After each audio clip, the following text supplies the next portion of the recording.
Hello दोस्तों, नमस्कार, बहुत बहुत स्वागत। आज आपका फिर से मैं कर रहा हूं एक बार जीवन उत्साह न्यूज के इस खास जागरूकता कार्यक्रम में।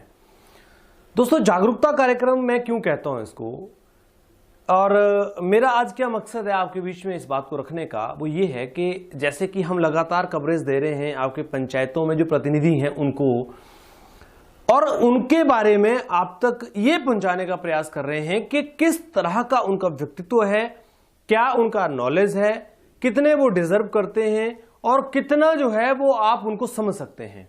दोस्तों, पंचायतों में अगर आपने इस बार ईमानदार लोगों को चुनने का अगर निर्णय ले लिया, मैं आपको गारंटी देता हूं कि आपके गांव आने वाले 5 सालों में खुशहाल भी होंगे, तरक्की भी करते हुए दिख रहे होंगे, और जो आपकी जरूरतें हैं उन जरूरतों को भी आप पूरा कर पाएंगे उन प्रतिनिधियों के माध्यम से।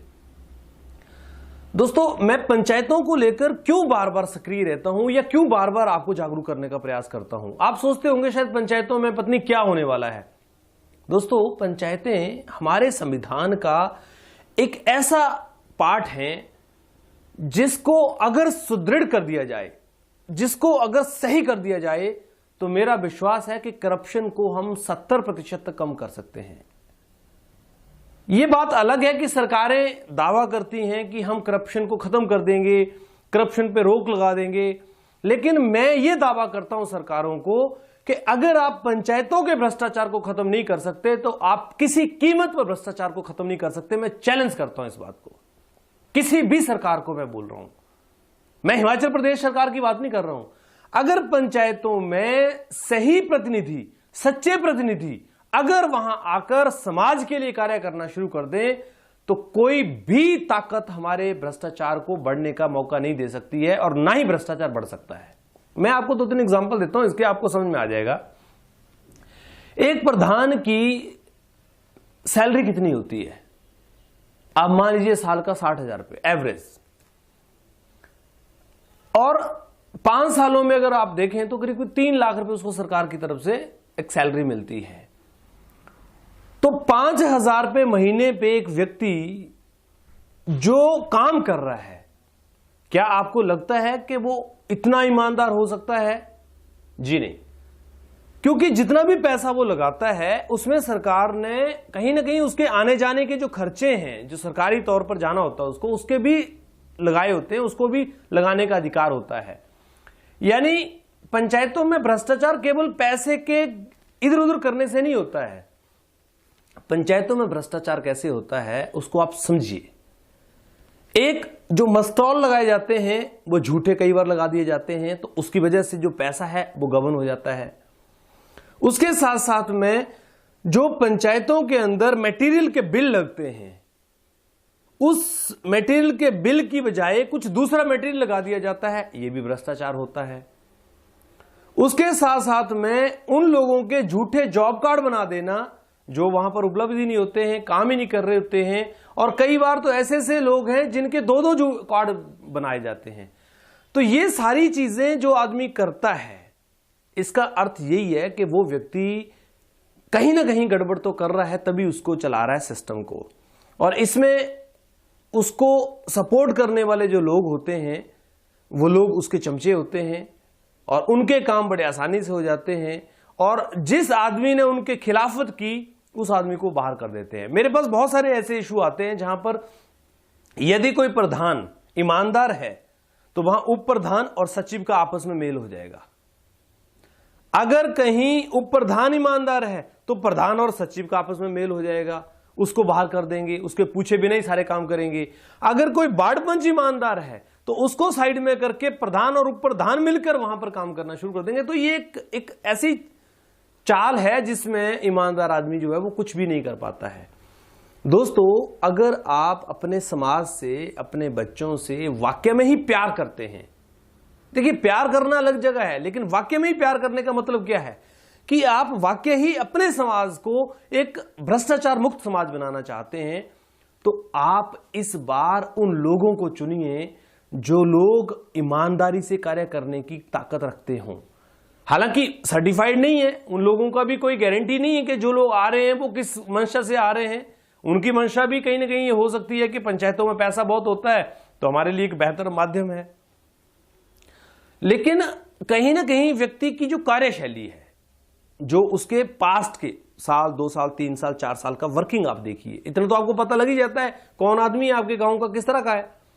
अगर आपको लगता है कि वो व्यक्ति पिछले 2, 3, 4 सालों से सामाजिक कार्य कर रहा है, लगातार लगा हुआ है, लोगों की मदद करने में लगा हुआ है, भले उसकी प्लानिंग ही क्यों ना हो कि प्रधानी का इलेक्शन लड़ना है, पर फिर भी अगर वो इस तरह के कार्यों में इन्वॉल्व है तो इसका मतलब ये वो जागरूक है, उसको थोड़ी जानकारियां हैं। तो आप कुछ ऐसे लोगों का चयन करें जो कि समाज के लिए एक प्रेरणा बन सकते हैं। युवाओं का इस समय बहुत प्रचलन है, युवा जो है वो बहुत आगे आ रहे हैं, बढ़ चढ़कर आगे आ रहे हैं। अगर आपको लगता है कि युवा भी ऐसे हैं जो सामाजिक कार्यों में इन्वॉल्व थे, युवा का मतलब ये नहीं कि पढ़ा लिखा हो गया बात खत्म होगी, नहीं, जो सामाजिक कार्यों में इन्वॉल्व था, अगर वो व्यक्ति आपको लगता है तो वो व्यक्ति को भी प्रतिनिधि के रूप में चुन सकते हैं। जहां रही महिलाओं की बात, जहां महिलाओं की सीट रिजर्व हैं, तो आप अगर मान लीजिए आपके गांव में 3 प्रधान महिलाएं खड़ी हुई हैं, तो आप तीनों महिलाओं का कम्युनिकेशन स्किल चेक करिए कि कौन महिला कितना अच्छा बोल सकती है, बात कर सकती है, कितना बेहतर प्रेजेंट कर सकती है, क्योंकि गांव में पता ही होता है कौन महिला किस तरह की है। अगर महिला केवल अपने पति के भरोसे चुनाव लड़ रही है, तो मैं आपको ये बता रहा हूं कि आप वो गलती बिल्कुल मत करिएगा, वो आपके लिए एक बड़ा नुकसान करने वाला फैक्टर बन जाएगा। जो महिला इंडिपेंडेंट हो, अपनी बात रखना जानती हो, अपने हक के लिए और दूसरों की समस्याओं के समाधान के लिए बोल सकती हो, आप उस महिला का चयन कीजिए।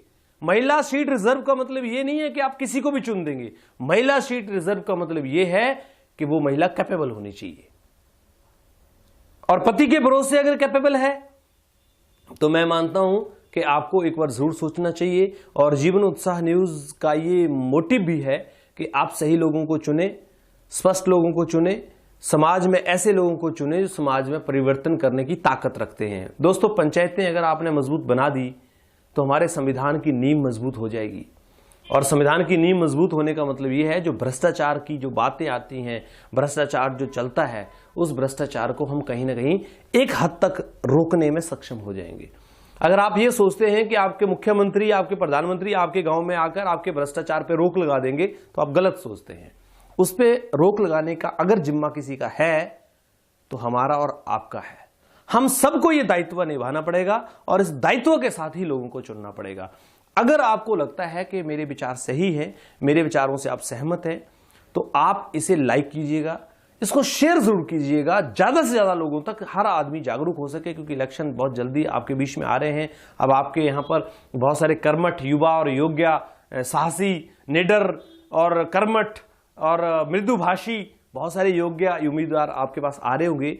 तो उन उम्मीदवारों के साथ आप चर्चा कीजिए, बातचीत कीजिए। हालांकि कोरोना महामारी का समय है तो आपको अपने आप को और भी मजबूत रखना है, आपको थोड़ा दूरी बना के रखना है, ज्यादा भीड़ में नहीं रहना है, क्योंकि अगर एक महामारी आपको किसी गलती से अगर पकड़ गई तो फिर आपकी जान पर भी जोखिम हो सकता है। तो जो भी प्रतिनिधि आए उनसे आप दूर से बात करें, लोग इकट्ठे ना हो, और जो प्रत्याशी जा रहे हैं चुनाव के लिए वोट मांगने के लिए, उनसे भी निवेदन है कि वो आपस में अपने साथ सिर्फ एक दूरी का मेंटेन जरूर रखें और ज्यादा लोग इकट्ठे ना हो, क्योंकि अगर आप 5 से ज्यादा लोग जाते हैं कैंपेनिंग में तो वो भी कहीं ना कहीं एक गाइडलाइंस के खिलाफ है। इसलिए आप उसका भी ध्यान रखें और स्वस्थ रहें। अगर आपको हमारे चैनल पे जो हम खबरें भेजते हैं आपके बीच में अगर आप पसंद करते हैं तो आप हमें लाइक कीजिए, हमारे चैनल को सब्सक्राइब कीजिए, साथ में एक बेल आइकन दबा दीजिए, ताकि जो खबरें हम डालते हैं तो इमीडिएट आपके पास पहुंच जाएंगी, उसका नोटिफिकेशन आपको मिल जाएगा। और अगर फेसबुक पे आप हमें लाइक करते हैं तो वहां पर हमारे पेज को फॉलो कीजिए, हमारी खबरों को शेयर कीजिए, और साथ में हमारे पेज को ज्यादा से ज्यादा लोगों तक जुड़ने के लिए बोलिए। जीवन उत्साह न्यूज एक ग्रुप है हमारा, आप उसमें जुड़िए ताकि त्वरित आपको वहां पर खबरें जो है वो मिल जाया करेगी। आप और हम मिलकर इसी तरह से समाज के कल्याण हेतु अपना योगदान देते रहेंगे। किसी को अच्छा लगे, किसी को बुरा लगे, हमारा धर्म है जागरूक करना। और उन सभी प्रत्याशियों से मेरा निवेदन है जो ये चाहते हैं कि हम अपनी बात, अपने आप को जीवन उत्साह न्यूज के मंच के माध्यम से लोगों तक पहुंचाना चाहते हैं, तो आप हमें आइए, संपर्क कीजिए। हमारा नंबर यहां पर दिया जा रहा है, आप उस पर संपर्क करें और हमारे स्टूडियो में आप आएं और हम आपकी बात को, आपके विचार को पब्लिक के बीच में रखने का प्रयास करेंगे। बहुत बहुत धन्यवाद आप सबका। इसी तरह से बने रहे आप हमारे साथ में। Thank you very much.